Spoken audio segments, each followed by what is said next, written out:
Hey everybody. Yesterday I finally got into my 40 breeder and did a huge amount of maintenance and cleanup. Unfortunately, I did not shoot any video beforehand. We did a live stream and got in there and cleaned it up live on camera. But I did take a still photograph before we started, so that's what we're going to consider our before.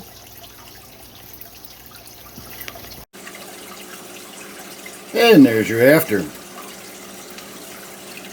So I told you we got in there and cleared an awful lot out. But I didn't really fundamentally change the tank at all. The only thing I really fundamentally changed was the right-hand side over here. You'll see how it's kind of empty now. I used to have Anubias growing along the glass there, and of course if you watch the live stream you'll have seen how much of it I actually pulled out of there. So I'm not going to go into all the details about everything I did. I did do this all live on video. You can go back and watch the live stream. I know it was kind of a long video to watch, a couple hours it took us, but you can see the whole process if you want. I just wanted to show everybody a little better look once the tank got cleared out, give everybody a much better idea of what I was talking about when I kept saying that there's a lot of stuff going on back there. If you see all those rocks are piled on top of other rocks. There's caves down inside. There's rocks down inside those caves that divide those caves up once you get in them. And all in all, this tank was not very well thought out. If you're not familiar with the story, this is the very first tank I ever set up and really planned out and thought about. And my lack of experience is evident. It looks beautiful, but it's very, very difficult to keep clean. In the sense that there's so many little dead zones and spots where the detritus can collect. If you look down into that little sort of cavity there where the plants are growing out of, if you'll notice behind those plants you can sort of see that that is a little cave.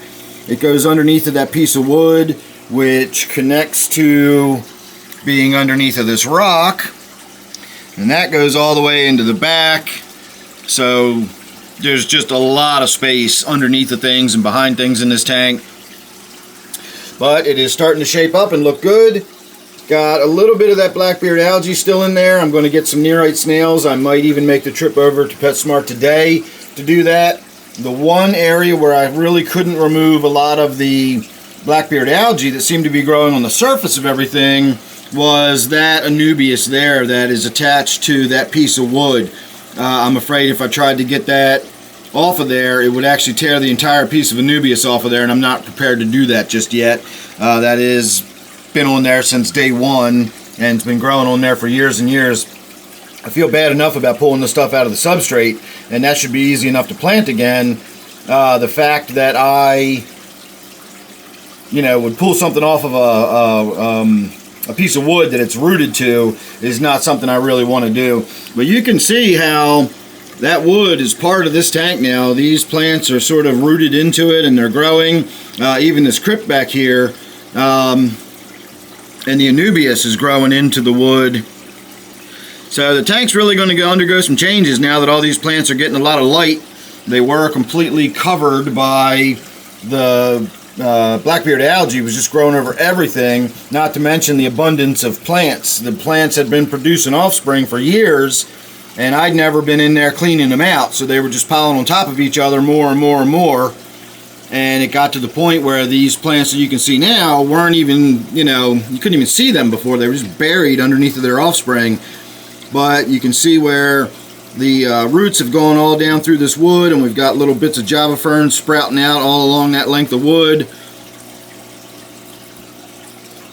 And all in all, the tank looks a whole lot better for me just getting in there and doing some major cleanup and maintenance on it yesterday. So I will have attached a card by now, I'm sure. If you were interested in watching the whole entire video and watching the whole process of me getting in there, even if you want to just sort of skim through it and watch the good parts of me pulling out handfuls of stuff. Still got the bucket sitting here. That is an idea of how much. I know that doesn't really give you a good idea of it, but that's about 15 pounds of plants I just pulled out of there yesterday. And so now the tank looks like that. So it's going to be shaping back up into an African-ish tank, African-themed tank maybe. I have a jewel cichlid going in there and that is what we're going to start working around, putting other stock in the tank around the jewel cichlid. So we'll see. The few fish I've been thinking about already are South Americans. They're either tetras or rasboras or something like that. So I'm not really sure what we can do in the way of putting some small schooling African fish in there. So I'd be open for suggestions if anybody's got any ideas. So let me know on that. All right, everybody, going to call it good. Don't forget I do my live streams every Friday and Sunday night at 8 p.m. I do a live stream for members only on Wednesdays at 8. And then occasionally, like yesterday, I do the random live stream. So you make sure you're subscribed and ring that bell. You don't want to miss any notifications whenever I do go live, spur of the moment, all that good stuff. That always helps me out. So thanks for watching. See you real soon in the next one.